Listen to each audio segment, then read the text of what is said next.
electronic hint here. It's an issue we brought up earlier in the program. I told you Donna Brazile said she would quit the DNC if, in fact, the superdelegates sort of transcend the will of the people in free, fair, open elections. If Barack Obama has more popular votes, wins more delegates, but yet the insiders, the superdelegates, if they win, Doug Wilder said, quote, it'll be worse than 1968, talking about the Chicago convention, Democratic convention, where obviously it broke out into chaos. MoveOn.org with a full-page ad. I showed it earlier. What do you think happens if he wins the popular vote, wins more delegates? What happens if the superdelegates give it to Hillary?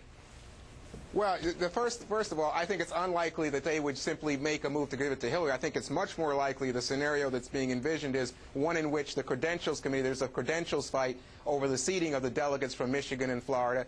And at that point, you know, if Hillary Clinton is able to win that, and I think she would win it because people are going to say you got to have these huge states as part of the Democratic Party. Are you saying seat them without another election, meaning even the Michigan delegates when Barack wasn't on? That's the point, but he wasn't even on the ballot. That's the point of leverage right now. That's why I say Barack Obama's in a trap. He's going to have to agree to these redo as long as the money's available to make it happen. But wait, why can't Barack Obama make the case? Why is little old Sean Hannity making the case for the Obama campaign here?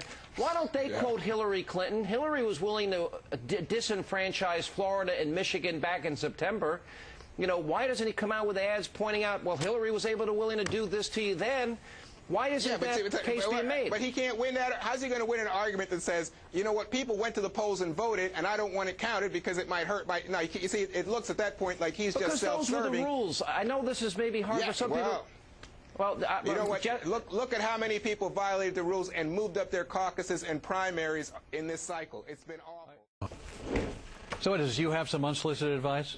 For Barack Obama. Unsolicited. I have a lot of advice, both campaigns. I know they want to go to you for advice. Examining. Here's an interesting story. You know that they've been having this back and forth all day today, that the campaign rhetoric has been ratcheted up, and Hillary campaign is still refusing to release her tax returns. Well, I went back 8 years ago, and I found an article in Newsday in New York, and it talks about, this is when Rick Lazio was running against Hillary Clinton. This was her first run for Senate in the year of 2000, and Hillary called it, frankly, disturbing.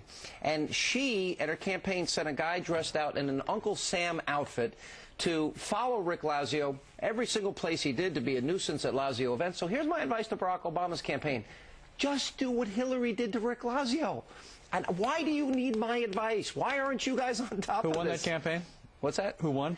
Well, that's the point. She won. She won. All right, but so you know, she has said she will release around April 15th all tax returns through now. You got to admit, calling Ken Starr, Howard Wilson. They have, I'm going back to what you're now changing the subject. They have announced they are releasing their tax return by April 15th.